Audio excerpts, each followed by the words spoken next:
Бизнесны күзәтчелек органнарының ортак тикшерүләреннән вакытлы чәчетләштерергә кирәк. Эшмәкәрләр белән очрашуда Татарстан президенты Рөстәм Миңнеханов шундый тәкъдим белән чыкты. Көнбатыш санкцияләре шартларында бу аеруча мөһим.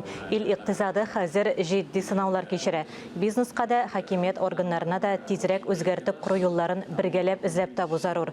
Санкция басымы шартларында бизнесны күзәтү органнарының ортак кредитларыннан сакларга кирәк. Шулай предприятиеләр товар чимал чылбырларын тизрәк төзи ала дип саный Рөстәм Миңнеханов. Нам важно услышать вас, нам важно уже вместе с вами двигаться в той части в решении вопросов компонентов. Очень серьезная задача работа с банками, очень сложная задача – это логистика. Но много таких вопросов, которые требуют нашей активной позиции наших федеральных коллег.